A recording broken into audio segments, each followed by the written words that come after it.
Okay, greetings. Welcome to Uphondo Community Network. Today is Afrika Liberation Day, 25th of May, 2020. We'll start in our usual way with our prayer for Africa, and then we will get into the program.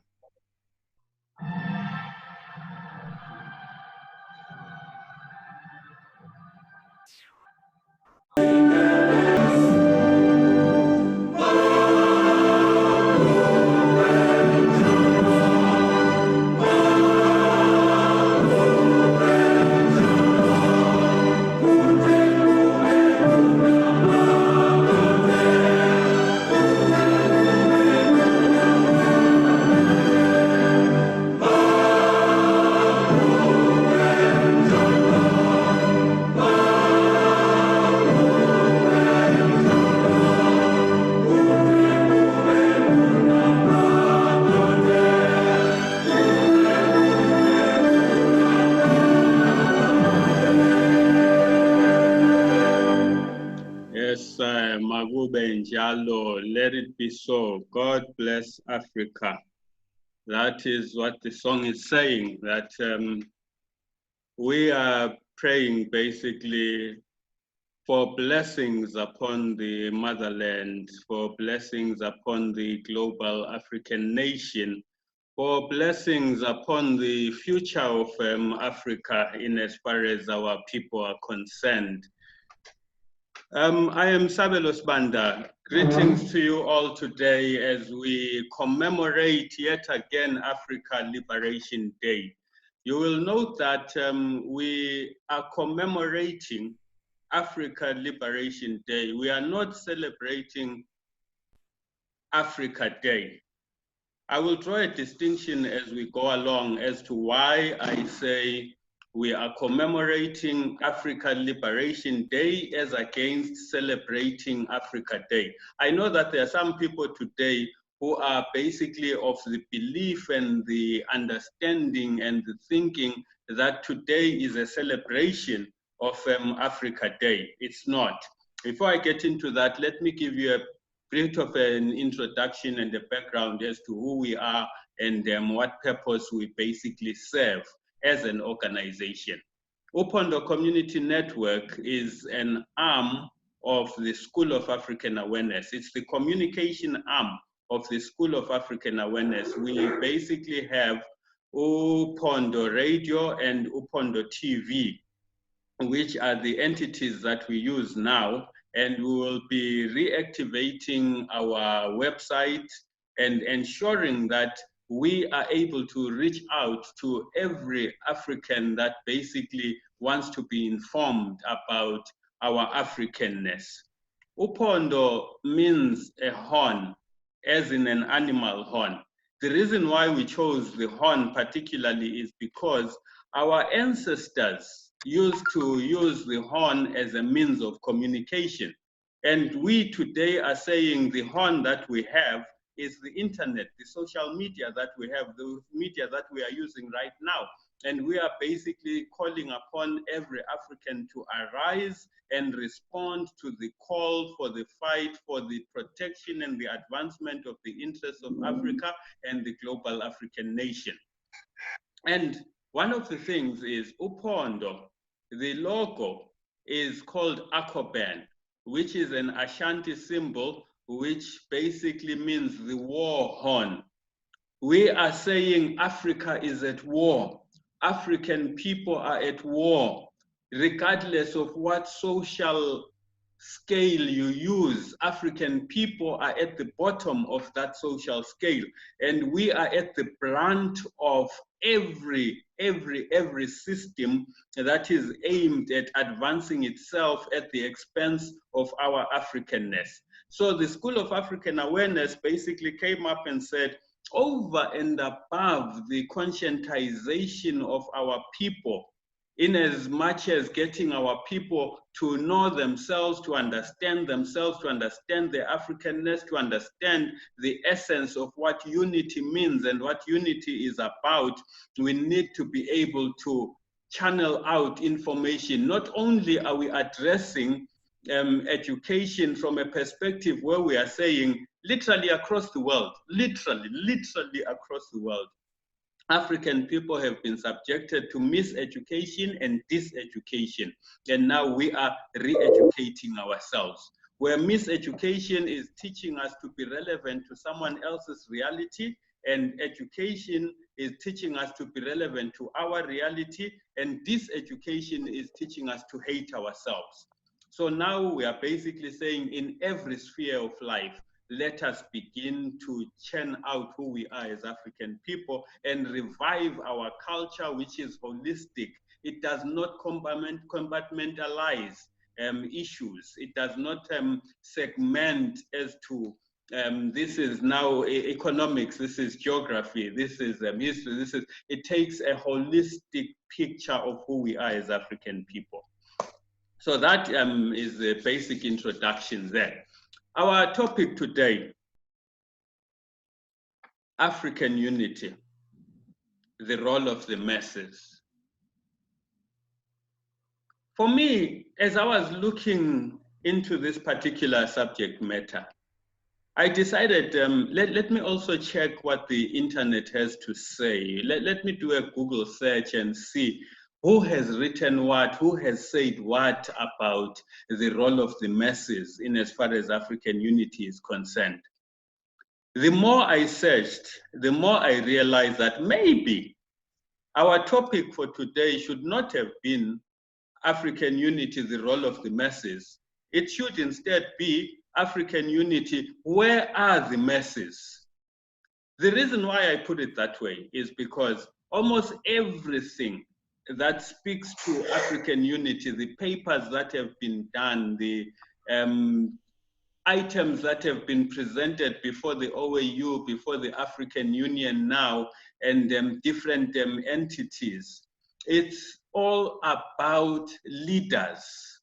It's all about how African leaders are responsible for unity, how unity has failed because African leaders are protecting their fiefdoms, how African leaders are basically at odds with each other.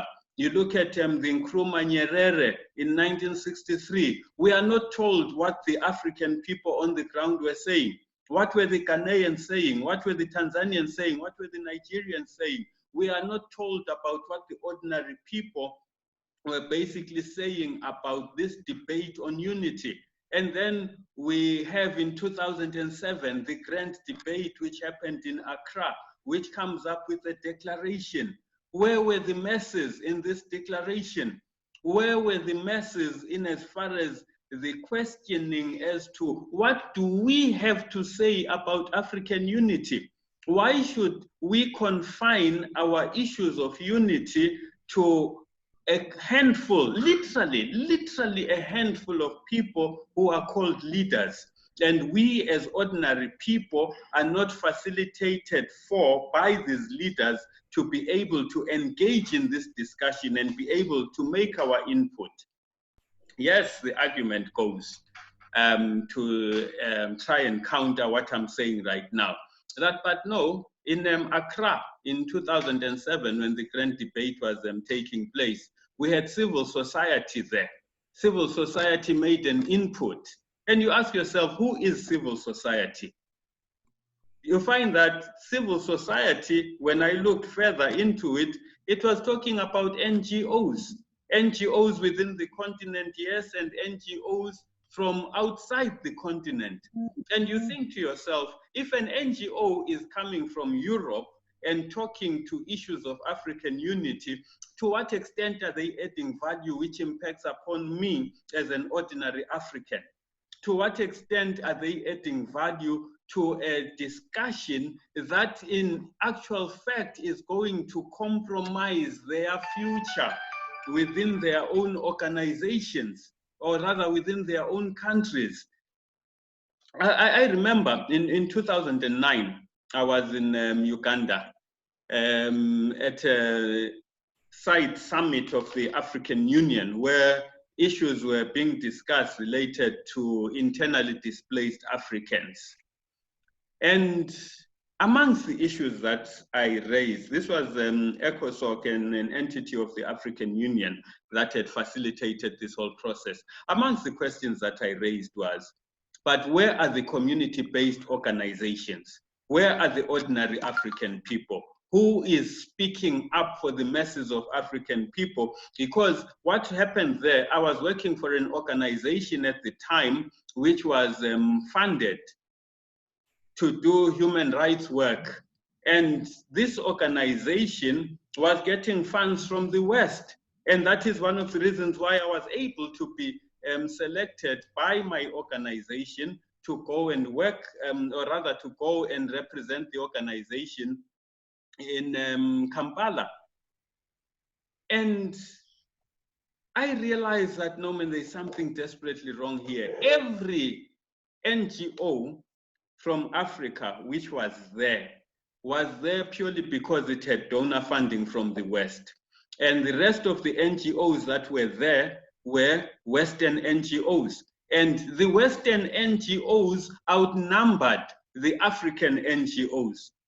So what sort of unity are we talking about if it has to be led by people who come from entities outside our own continent, and we are not hearing the voice of the African masses? Because when we do the work on the ground as the School of African Awareness, we find that ordinary people want unity.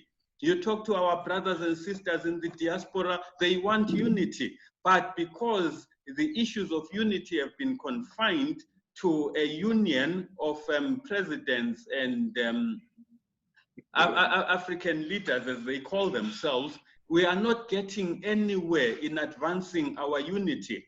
So the role of the masses right now, the way I see it, is that regardless of the manner in which our leaders and presidents are interpreting and applying this aspect of unity, we have a responsibility to our future and our children to take hold of the unity that they have been talking about and actually give life to it by connecting in the manner that we are now connecting, and looking at how exactly we develop ourselves as ordinary people.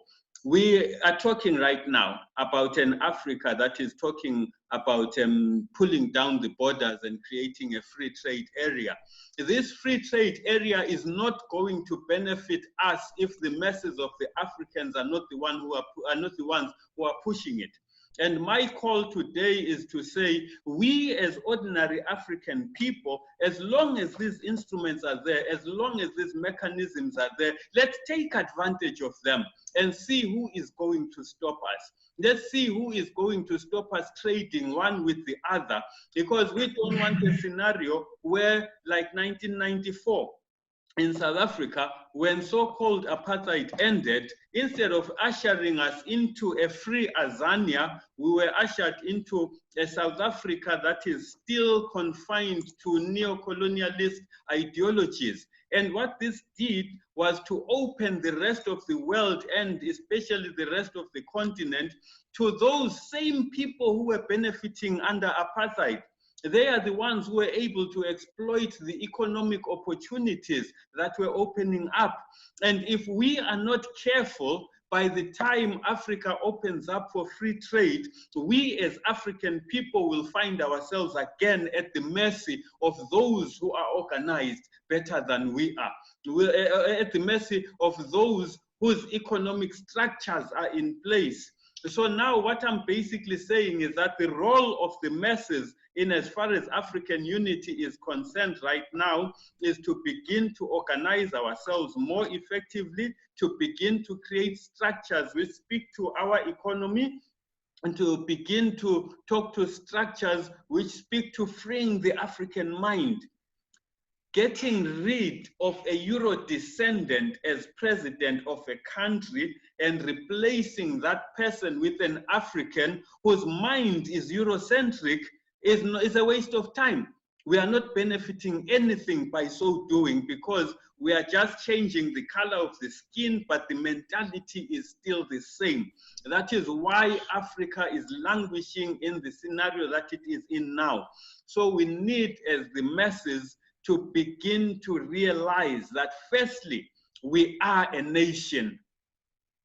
Nationhood is what is going to take us forward as African people. We are an African nation. We should not continue to define nationhood according to the Eurocentric ideology of what a nation is. We are a global nation as African people, and we have a continent called Africa, which we owe allegiance to and need to begin to develop for the betterment of our people as Africans. It is high time that we begin to question how our so-called leaders are taking us forward, because the imperatives of unity are understood. You read the Agenda 2063, for instance. It talks about Pan-Africanism. It's a Pan-Africanism, this Pan-Africanism, that. But when you look at it, there is no Pan-Africanism that they are practicing. It's just a piece of paper. And in even coming up with Agenda 2063, when were the masses consulted? Why is unity being delayed? It's being delayed because a few people have taken a position that we are not ready for unity. But we are saying now is the time that we should be united as African people, because we are ready for unity. We are ready to basically take charge of our own reality. We are ready to take charge of the meaningfulness of our lives as African people. There is no reason why we should delay African unity any more than it has already been delayed. Whose interests are being served by delaying African unity? Whose interests are being served by continuing to balkanize Africa? The masses of the African people are crying out for unity, but that unity is not being made possible for them. So amongst the roles of the African masses, please, my Africa, educate yourselves. Learn about these systems that are founded upon our Africanness, which will therefore be our standpoint going forward. It's so sad that a lot of our people, because of the day-to-day, hand-to-mouth existence, are finding it difficult to even get to a point where they can think outside the experiences that they are going through right now. But what we are saying as the School of African Awareness is that, to the question, what is the role of the masses? The role of the masses right now is to be more visible, to be more articulate, to understand and question a lot of what is going on. For instance, we have here in Azania the Pan-African Parliament. The Pan-African Parliament does not pass any legislation. It's a mere advisory body. So, and we don't even know how exactly the people who sit on that parliament are elected, because we don't vote for them. But next thing, they are sitting in a parliament that is supposed to basically advise on our realities. It's not even legislating on our realities. We had a decision taken by the African Union, which for us as Pan-Africanists, we welcomed as a way forward to say that the diaspora is being recognized as the sixth region. But what exactly in practical terms does that mean? You find that within that diasporan community that actually speaks to the African Union, there are certain organizations which are basically briefcase organizations, which don't represent the generality of our people. So we need to begin to synergize. Let's begin to identify as many organizations as possible that speak to African unity and see how we can have active collaboration. This is not a suggestion that people must collapse their organizations and we have one big organization. No, continue working in the space that you are working in. Continue working in the community that you are working in. And stop being donor dependent. Stop looking out to other people to finance.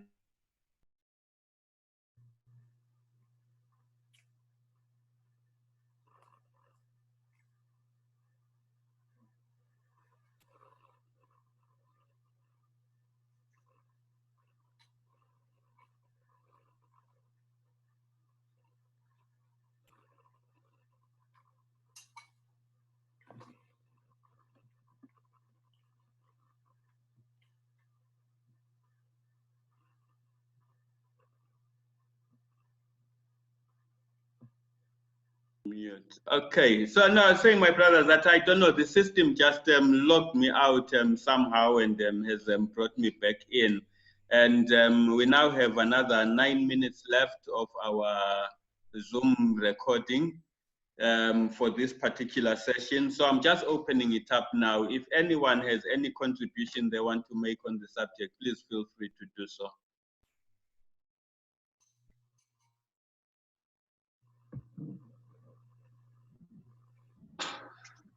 I have a question, beloved. Okay, my brother, please do ask the question. Okay, so how do you define nation from a Pan-African place of being? Nation from a Pan-Africanist perspective is defined from an aspect that says we share a common ancestry and we share a common evolutionary story. And within the commonality of our evolutionary story is our experiences, which may be somewhat different, but are very similar. So what we are saying basically is that the African nation is not determined by the fact that people are actually physically on the continent. Those of our people who are in the diaspora are also members of the African nation and have full entitlement to their nationhood. Those who are descendants of our enslaved ancestors are fully African just as much as anyone else who is on the continent who shares that same ancestry that we share. So that in a nutshell is how our nationhood is defined. It's not defined by the nation state in as far as borders are concerned. Because the general thinking now, and if you look at nationalism during the days of liberation, nationalism was defined along the lines of the borders, the artificial borders that were created for us. So now what we are basically saying is that we need to begin to have a fresh understanding of our identity as African people from that perspective. How do you find that? I beg your pardon, my brother. How do you find that is received different cultural groups in South Africa? When I've traveled to only a few places on the continent, yeah, and I've seen in each place a diversity of cultural groups who identify themselves as nations in their own right. Yes. And always this conversation, I value what you've said, but I'm interested to see how you find it applies, because I don't find many transcend their own specific kinship to the greater unity of all Africans. I don't find many do that. No, you're very correct. So how do you find? So what is the tactic for this? What is the idea for building the larger mass? Sure. So my brother, you hit it on point. That is one of the fundamental weaknesses of our quest for African unity, where we still view ourselves from the perspective of our mini nations, if I can put it that way, nations within a nation, if I can put it that way. But one of the things that we've also realized is that the generality of the manifestation of our culture is the same across the board. There are different issues that we do differently, but the underlying principles and values are the same. So the way that we are doing it is encouraging people to begin to realize that in essence, there is this oneness. Yes, I belong to the Sibanda family, for instance. As a member of the Sibanda family, I have my own personal identity, but I'm part of the family. So within the elements of ethnicity as well, there is nothing wrong with people basically taking on board their ethnicity for as long as they understand that it exists within the context of a global whole, which is the African nation. So the education that we are now talking about and pushing forward is an education that says we need to take on board the African nation from a perspective that says, regardless of the fact that I belong to a particular ethnic group, I also belong to an African nation, and the nation must be greater than the basic unit that makes up the whole. The whole supersedes the parts that make up the whole. And we find this reasoning even in Samora Machel's statement, where Samora Machel said that for Africa to unite, the nation must die. And basically, for Africa to unite, the tribe or the ethnic group must die.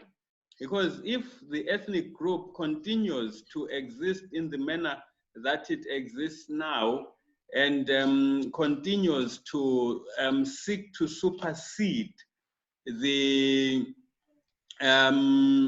aspect of global unity, then we will never be able to achieve anything as African people. So that is how I see it, my brother. There is a lot of education that is needed in that particular regard.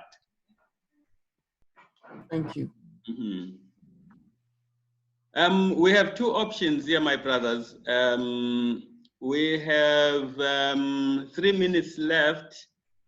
I can send another link and we continue, or we stop at this particular juncture. Please let me get an idea from you as to how you want us to proceed.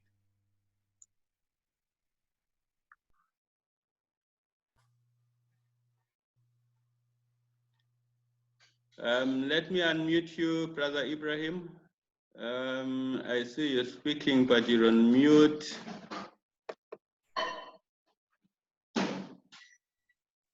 Okay, carry on, Brother Ibrahim. Yeah, actually, I would have loved if we can go further with the conversation. Maybe not here, but different, because the time is almost finishing. Yeah. And I would love to continue the conversation. I think it's important. There will be a lot of things to say, mainly about Africa. We are from Western Africa. I've been saying that. Yeah. I'm not sure if we really have Pan-Africanism in West Africa, in Western Africa. People don't talk about it. People don't.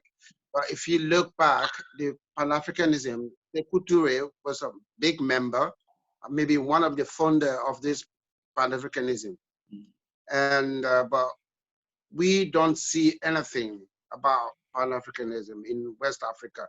We don't talk about it. People don't come to it. I try to talk to people, but it's not something we want to talk about. People always talking, oh, I want to go to Europe, I want to go to America, but we still don't see Africa. Africans don't travel between Africa. We don't visit like someone from Guinea. Mm-hmm. If you ask him, would you like to go to South Africa? No. You don't know. Nigeria, which is West Africa, about Africa's 4 countries between Guinea and Nigeria. Mm-hmm. You ask a Nigerian, where's Guinea? Oh, I don't know, where's Guinea? That's West Africa. Sorry to cut you, my brother. We have less than a minute left. I agree to continue. Send a new link, please. Okay, let me see if I can use the same link. By the looks of things, we can continue on the same link. Once this cuts, we can continue on the same link because I'm just checking the meeting ID here. I've activated something. Yeah, it's the same link, 662324. Yeah, it's the same link.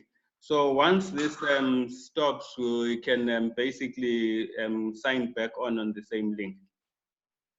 And the same thing, same link, right? Same link, my brother, yeah.